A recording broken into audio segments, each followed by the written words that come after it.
Hi, welcome back to my channel.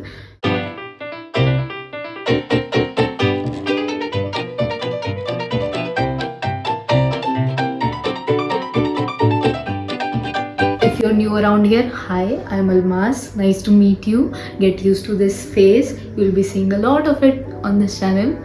If you are a reader, you know you buy books, you read them, sometimes you don't read them, and some of them end up sitting on your shelves for far too long and you forget about them. That happens with me too.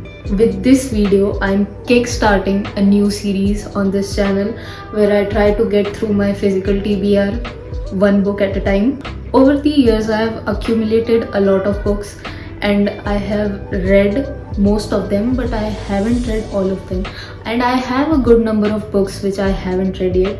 And this year my main focus is to get through my physical TBR and get through a huge chunk of it and shrink it down so that I don't feel guilty when they keep staring at me from my shelves. This month I have been in the mood for more light-hearted books, more fun books, books that don't need much brain power, and whenever I need those kind of recommendations, I head over to my favorite booktuber's channel, who is Larissa.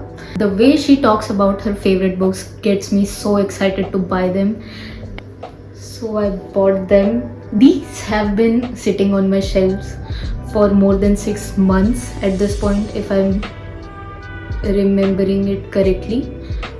I don't have the last book in this series, which is Hopeless, because when I bought these, Hopeless wasn't out that time, but I'll buy it obviously once I get through these. The series is set in a fictional town called the Chestnut Spring, which is near Calgary in Canada. So in this video, I'll be reading these two books. I've already read them. I'm recording this intro after reading them.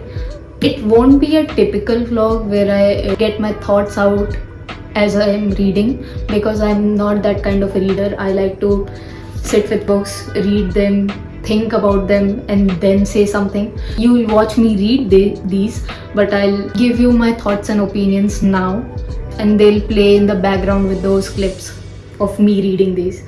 So let me know if you like that style of vlogging, because I'm not a vlogger, and as I said, I don't like giving my thoughts midway through a book. I like to get them out once I finish them, so it's a little bit of a hassle for me. So this video we are doing it my way.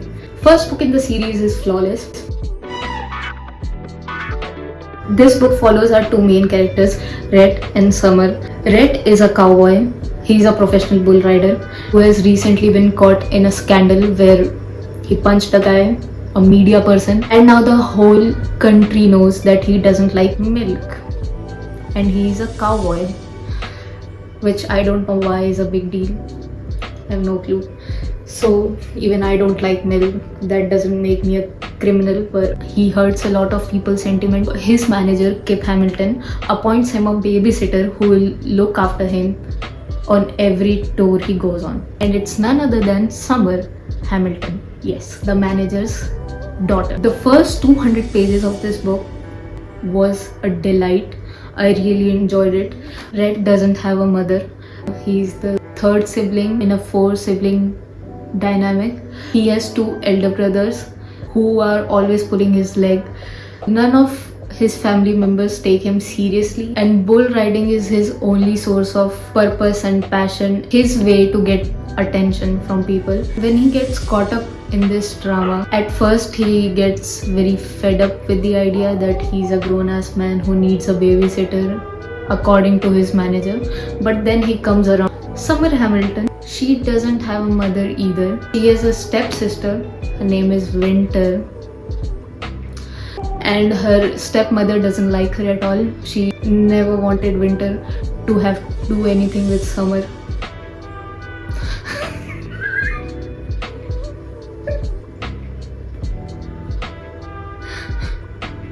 But her father loves her a lot. He's the only person who has stood by her no matter what, and she loves him as well.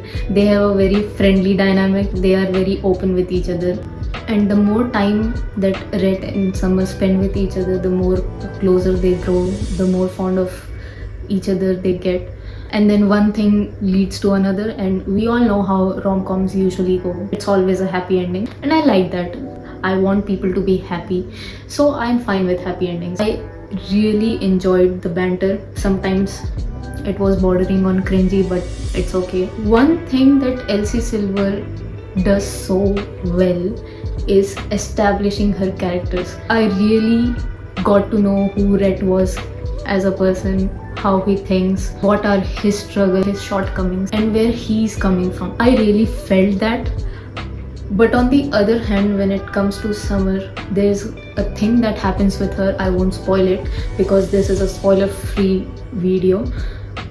But something happens with her, and I felt like that should have been explored more. It just felt like a plot device to me. I think it should have been a bigger deal than it was. I really think so, because as I said, I was really enjoying this book for the first 200 pages, and then stuff starts happening, things start coming out, and I think the ending is very rushed here. It could have been so much better. I was expecting a lot. Initially, I thought I was going to give this book 4 or 4.5 stars, but because of the ending and the way things were handled, I landed on a 3.5 star rating out of 5, which is not a bad rating. Let's be honest, this is a good book. If you're looking for a fun summer rom-com,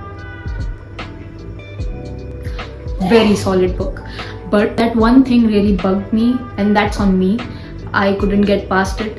You'll have to find out for your own if you can get past that kind of thing. But I'll highly recommend it anyway, either way, because I had a good time reading it. It was fast paced, it was funny, a lot of shit happens, and you'll enjoy it. By the end of this book, I fell in love with the side characters as well, who will be main characters in the upcoming books, if you catch my drift. I especially love the eldest Eaton brother, Cade. The responsible one, dependable, grumpy. We'll talk about him when the time comes. So the next book that I read is Heartless.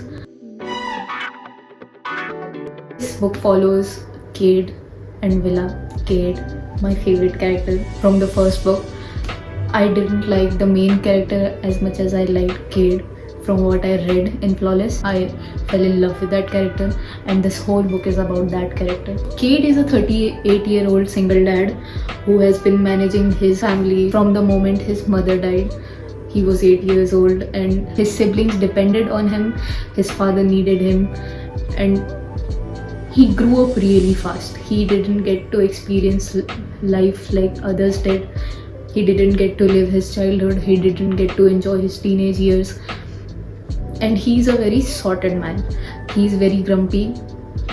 Dad qualities. As the summer approaches, he needs a nanny for his son for 2 months because he won't be going to school during summer break. That kid is a handful. Luke, the 5-year-old kid, he's looking for a nanny who can handle Luke while he's away working at his ranch. But he doesn't like anybody. Women who are interviewing for the nanny job are more interested in him than his kid. So everybody around him is worried because he has involved everybody in this little project of his. After some time, Summer comes up with the idea that her best friend Willa, whom we come to know from the first book, Flawless, can take care of Luke because she is out of job for the summer. She's a bartender working at her brother's bar, and that bar is being renovated. So she's out of job for 2 months and she has nothing to do, and she's coming to visit Summer in Chestnut Springs. She asks Willa if she can work as a nanny for Luke, which Willa agrees to. She's a free spirit. Willa just goes with the flow. She just goes where her heart takes her, and she's a very funny person. I really enjoyed her character in this book. Willa is very loyal, bitchy, independent. She isn't afraid of anybody. Meanwhile, when everybody is getting intimidated by Cade, Willa is the only person who doesn't back down. Villa is the only person who challenges him, and she's the only person who can break down his walls. I really enjoyed this book a lot more than I enjoyed the first one. I didn't care where it was headed. I already knew it's gonna be a happy ending. But setting it all aside, I was just in for the ride. I was just enjoying the moments between Luke and Villa, moments between Cade and Luke, where Cade was getting vulnerable with his kid. Just listening to Cade's inner monologue about Luke warmed my heart so much, because he's just the sweetest person on the inside. No matter how grumpy he is all the time, no matter how many scowls he pulls, but he's a softie, and Villa knows it. Villa gauges that from the very beginning, and Elsie Silver knows how to write kids in a book, and I loved Luke. He's the sweetest kid. He's so funny. I always laugh out loud when kids say cuss words.